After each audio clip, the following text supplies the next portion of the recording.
rapist and murderer Thabo Bester. The Thabo Bester prison break saga has raised questions. May 3, 2022, a body is found dead in a prison cell number 35 at the Mangaung Correctional Center, a maximum security private prison. A fire had broken out, and the inmate's body, burned beyond recognition. This body belonged to a South African convicted rapist and murderer, infamously known as the Facebook Rapist. By the next morning, the man was reported dead. Cause of death, fire. No questions asked, no further investigation. It seemed like an accident, like any other accident. But was it really an accident? The Department of Correctional Services has concluded that the body found in a Mangaung cell is not that of so-called Facebook rapist Thabo Bester. It says Bester escaped from custody in May last year. 10 months after Bester is declared dead, a media group publishes a story that Bester is living large in Sandton, allegedly with a girlfriend who is a medical doctor. Guess who the girlfriend is? Yup, the same woman who claimed his body 10 months ago. Now he's back from the dead, and this whole time we all thought he was dead. Okay, now the media is going crazy. Instead of dead as we all thought he was, the Facebook rapist is roaming the streets of Johannesburg. At this point, we were all like, what just happened? This whole case with Thabo Bester, with Dr. Makudumana, not only how he escaped prison, but how he got across the border, has exposed so many holes and some inefficiencies in the system that I think we need to recognize. This man's escape from prison made a complete mockery of the correctional system. It means one of two things, really. Either the prison authorities knew about it and hoped the information would never leak out, or they were so incompetent and out of depth with their work. Either way, the more you look at this story, the darker it gets. If the body found in that cell 2 years ago wasn't Bester, then who was it? How did they procure the body? Was there a network of corruption within the prison system that aided their plan? How many more people were involved? I mean, the questions are endless. But above all, I think to myself, love. How two lovebirds beat an entire justice system funded by real estate money is crazy to me. Does love actually conquer all? Wait a minute, is this actually a love story? Some have been calling it a affair, some have been calling it a tragic love story, some saying no, it is absolutely not, it's a case. Thabo Bester, according to one informant of mine, had money, like hardcore cash. He was running the facility. How can someone be arrested, criminally charged, found guilty, put into prison with no ID number? The media was first introduced to Thabo Bester in 2011, a seemingly charming young man in his early 20s, who would later become known as the Facebook Rapist. His tactics back in the day were very simple yet pretty much deceiving. It started out with a simple text, something like, "We've reviewed your Facebook profile and believe you have what it takes for international modeling. We would love to invite you for a test shoot this Saturday at 3 p.m. at Studio 45, 12th Avenue, Johannesburg." Seems legitimate. Besides, this was way back in 2011 before sophisticated Instagram models and influencers. Excited at the opportunity, of course, the young girls with a modeling dream would make their way to Johannesburg. Well, I can only imagine how hard business was for Facebook modeling at the time. It's not really surprising that they jump on the next Intercape bus to the city only to become victims of rape. At one point, Bester had as many as 13 different names. Some of these included Thomas Bester, Tom Bester, Thabo Tom Bester, Tom Kelly, Thomas Kelly Bester, Thomas Better, TK, Thomas Kelly, Kelly Young, Thomas Magagula. The list goes on. Okay, regardless of who this man really is, he falls in love with a woman named Nomfundo. Was it love? I don't know. But it was a relationship. Started out with a lie and ended with a murdered lover. Pretty ironic, right?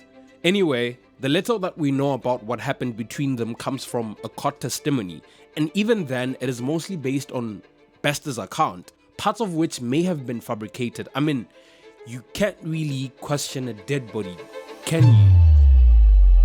In September 2011, 8 months after the two lovers met, Nomfundo lands a new job. Naturally, she calls Bester to inform him about the salary bump. Exciting news for a couple. Out of excitement, Bester decides to take her to Cape Town, promising to include her in a photo shoot.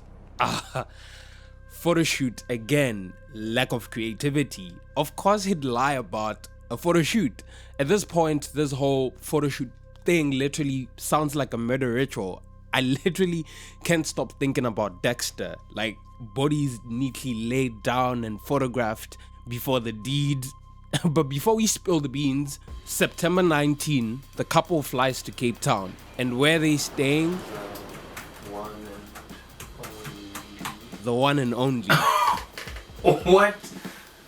19,000 a night? Okay, they stay in for 2 nights. September 21st, the couple checks in at the Roman retreat. The same evening, they apparently get into a heated argument about Bester seeing one of his former girlfriends. It seems that Nomfundo thought that she and Bester were exclusive, but Bester, being Bester, was still playing the field.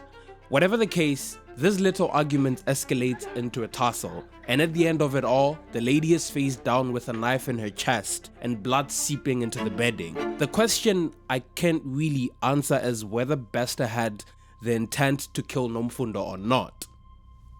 7 a.m. the next morning, Bester leaves the room carrying a bag containing the dead lover's laptop and cell phone. His story is that he didn't intend to kill Nomfundo. Murder, I feel that it was just a pure, we fight over a knife, somebody gets stabbed in the process, and it was not, if I wanted to stab her, I could have killed her in Durban, I could have killed her the first night we got to Cape Town. So that was not my intentions at all. If I wanted to kill her, I could have got her into Mthatha, where there's much less people, and got her into a bush BNB there, killed her there. So my intentions was never to kill anyone. My intentions were, with her, was straightforward. I liked her, and things got twisted whenever they got twisted, and we had a fight. The knife got out of hand. She got stabbed. I got stabbed in the process. I tried to stop it, and there's no one in this world with 2 rape cases, and there's a knife involved, and I'm wanted by cops. If I went to the cops and said we had a fight, she got stabbed in the process, no one was gonna believe me. But robbing a dead body? Like, come on, man. He tells the owner of the guest house that she was still sleeping and should not be disturbed until 2 p.m. Takes a lift to central Cape Town and boards a flight back to Durban that very same evening. By the time the lifeless body was discovered, he was long gone, never to be found. By September 2011, the police unit was trying to track down Bester. He was now wanted for murder, rape, robbery and assault. Right around this time, the media dubbed him as the Facebook Rapist. Nonetheless, he was nowhere to be found. At one point, he posts on a Facebook page, "Catch me if you can. Why are people bothering me?" The nerve, right? But then his deeds were soon to catch up with him. What's that saying again? Like, everything done in the dark will always find its way to shine? Yup. October 6th, he was arrested at last and sentenced to life in prison. May 22, almost a decade after imprisonment, the man somehow manages to escape from prison. The events of his escape have all the elements of a fictional thriller. How did it really happen, you ask? Early hours of May 3, a fire breaks out in an isolation cell at the Mangaung Correctional Center, cell number 35, the same cell that held Bester captive. After trying frantically to put out the fire, the prison authorities make a shocking announcement. The man in the cell had committed suicide. Now, this is what a typical isolation cell would look like. The question, the big question here is, how on earth do you start a fire in an isolation cell? I mean, it's not like you have a stash of fireworks or anything flammable lying around, except maybe the bed sheets. Even then, good luck turning a few sheets into a fire capable of burning a body beyond recognition. It just doesn't add up. Okay, a few weeks go by and an autopsy report on the body is finally released. Turns out, the man in the cell had died from a blunt force trauma to the head, not in the fire. His body smelled like paraffin and his lungs showed no signs of smoke inhalation. This means that the body had been dead long before the fire. As if that wasn't enough, The body's height at the time of autopsy was 1.45 meters, whereas Bester in his police mugshot stood just over 1.7 meters tall. Now, how do you confuse a 1.7 meter tall body for a 1.45 meter one? Okay, at this point, two things are very clear. The suicide story is complete BS. Scratch that off. Now, not only was the body dead before the fire, but it's also clearly not Thabo Bester. But then, if the body doesn't belong to Bester, then where has he disappeared to? So many unanswered questions. You know what? Let's recount the incidents before the fire broke out. Hours before the fire, a prison official places Bester in a corner cell by himself. As it turns out, this was a cell rarely ever used because it was difficult for CCTV cameras to see into it. Well, simply put, it's a blind spot. A perfect place to orchestrate an escape from. Minutes before the fire, cameras observed people hastily leaving the prison. Are you thinking what I'm thinking? I'm thinking, this has to be him. Like, come on, it has to be him. But let's not get ahead of ourselves. Remember, he is supposedly dead. 3 days after the fire, May 6, 2022, Dr. Nandipha Magudumana makes her way into the state morgue with the confidence of a woman who knew exactly what she was doing. Or so it seemed. Claiming to be Thabo Bester's customary law wife, she collects the burned remains of the Facebook rapist. Who is she anyway? Medical practitioner, celebrity doctor, made the Mail and Guardian 200 Young South Africans finalists, SADC Top 100 Young Leaders and Top 20 Most Influential Young South Africans list in 2018. 147,000 Instagram followers. My God. Okay. This is definitely not your average medical practitioner. She seems to be doing pretty good for herself. But then I start wondering, how does a successful celebrity doctor get involved with a convicted murderer and rapist? Love does work in mysterious ways, doesn't it? Nandipha had big plans for Bester's body. She moves it to a mortuary in Soweto, presumably to lay her beloved to rest. But before she could even pick the right coffin, the police swoop in and confiscate the body for further investigations. Now, this is where things start to get really interesting. Nandipha isn't one to back down from a fight. May 19, she approaches the Gauteng High Court in Pretoria, demanding the return of Bester's body. She requests an order granting her the right to bury him and insisting on an independent autopsy to determine the cause of death. She also claimed that the police had threatened and intimidated her. Drama. In her founding affidavit, Nandipha painted a love story for the ages. She detailed their relationship in lobola negotiations, which supposedly made them married under customary law. But there was one tiny detail that she had left out. She had been married in civil marriage with another man since 2013. Oops. Under customary law, you can't exactly be married twice. So that threw a wrench into her narrative. I'm like, woman, what are you hiding? She then goes on and laments, "It pains me to see my late husband's body being moved around like a pauper." Oh, the humanity. Perhaps what could be more interesting to me is how the two even met. Her story? She claims to have met Bester in 2006 while studying at Wits University, maintaining a good relationship until they lost contact in 2011. In 2017, she decides to rekindle the relationship and begins visiting him in prison. She described herself as his rock, the one who would communicate with lawyers and regularly deposited money into the prison account. Bester even proposed to her in February 2020 while in prison. How romantic. But this fairy tale was complicated by Bester's own testimony during his 2011 sentencing trial, where he claimed to have dropped out of school in grade 5. So how did Nandipha meet him at university when it clearly seems he was never even there in the first place? Speaking of complications, it turns out that while serving life for rape and murder, Bester wasn't just twiddling his thumbs or reading romance novels. Nah, he was quite an entrepreneur, posing as Tom Motsepe, a businessman supposedly related to the mining magnate Patrice Motsepe. Bester ran a fraudulent events company called 21st Century Media. He claimed affiliations with international big shots like 21st Century Fox and Sky Digital, organizing events in Johannesburg while pretending to be in New York. On one occasion, he promises to bring Halle Berry and Taraji P. Henson to South Africa, though unsurprisingly, of course, it never really happened. He even managed to convince a businesswoman to register the company for him, though she wisely cut ties upon discovering his true identity.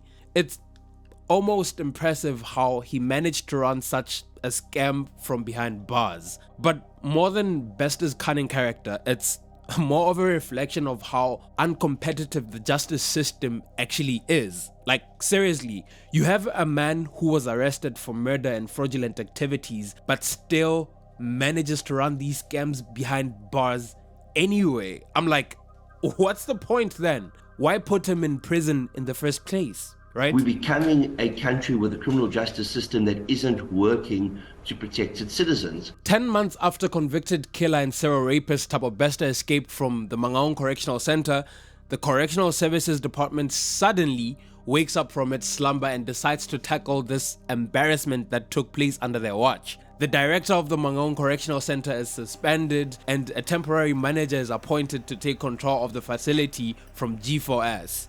Oh, now they're getting all worked up about it and all that, but bear in mind that this is a whole 10 months after the event. They're scrambling and trying to look busy as if they didn't know that Bester had escaped this whole time. So what sparked this sudden burst of activity? A media group published a story that Bester is living large in Sandton, allegedly with a girlfriend who is a medical doctor. Not only was he alive and free, but he was also living in palatial homes all over the wealthy neighborhoods of Johannesburg. The man transitioned from a maximum security cell to a mansion in Sandton like it was no big deal. Now that the Correctional Service Department had finally admitted its blunder, a private security company, ATD, offers 100,000 reward for information leading to the arrest of Thabo Bester. But the man is nowhere to be found. It almost feels like a ghost hunt. Regardless, the hunt for Bester continues. ATD's reward sets off a frenzy, but let's be honest, it's not exactly easy to catch a man who's capable of escaping a maximum security prison. Bester has the authorities running in circles. The first step for the police trying to pin down Bester's identity. But then, according to Home Affairs officials, they could only establish that Bester was born on 13 June 1986 at the Chris Hani Baragwanath Hospital in Soweto. The man does not have an identity document, is not registered on the asylum seeker and refugee database, nor on the visa database. So essentially, he's a ghost. How does someone just not exist in any official capacity? The Department of Home Affairs even attempted to trace Bester using names he had used before, but still no results. It seems Thabo Bester had never registered with the Home Affairs at any stage, so the only place where you could find him was the hospital where he was born and in correctional services where he was an inmate. At this point, this whole thing turns into a serious manhunt. The police are pulling all the stops, Interpol gets involved scanning international databases for any traces of Bester. You would think that this guy was a super spy with the amount of effort going into finding him. But I mean, in reality, he's just really a slippery criminal with a devoted accomplice. Yeah, him and his sweetheart, they're like this. Meanwhile, the media is going crazy. The headlines are like, the Facebook rapist resurfaces, Bester's ghost haunts Johannesburg. Reporters are trying to dig into his past, trying to piece together a coherent narrative from the pieces of his life. On the other hand, the public finds it humorous. I mean, we all know at this point that everything is practically a joke on social media. Nonetheless, there's still a bit of fear. Because if Bester could disappear so completely, who's to say he couldn't be anywhere? Just when it seemed like Bester had vanished into thin air, a major breakthrough finally happened. South African crime intelligence officers who had been tracking Bester decided to act on a tip-off. They'd been monitoring him in Tanzania for a while, waiting for the perfect moment to pounce. And pounce they did. On a Friday night, in a well-coordinated operation that involved Interpol and the police's crime intelligence unit, Bester, his lover Dr. Nandipha Magudumana, and a Mozambican accomplice are captured in Arusha, Tanzania. The trio were apparently on their way to Kenya when they were arrested, just 10 kilometers from the Kenyan border. So close, yet again so far. When Bester and Magudumana were arrested, they were found with multiple passports. Among the passports, Bester had an American one under the name Tom Williams Kelly. Whether this passport was real, defrauded, or forged remains unclear because, as Home Affairs Minister Motsoaledi put it, we don't have American systems. That's a fancy way of saying they have no idea where the passport came from. But one thing is certain, Bester never got any passport from the South African government. The news of their arrest spread across the country within the next few hours. South Africans were excited. The prodigal son had finally returned. Except this son had been involved in horrible activities. There was a sense of relief to the public, but still, an innocent man had died to aid his escape from prison. As romantic and thrilling as this story may seem, it's not a love story about Nandipha and Thabo Bester. At the end of the day, Bester gets a satisfying time in prison with tantalizing titles to his name. The Facebook rapist, the mastermind behind the most infamous prison break in South Africa, will probably tell stories like these in honor of his horrific deeds for years to come. But real lives were lost in all of this. You may know him as the corpse found in Bester's cell, but Katleho was human too. A son, a loving husband, and a father of two.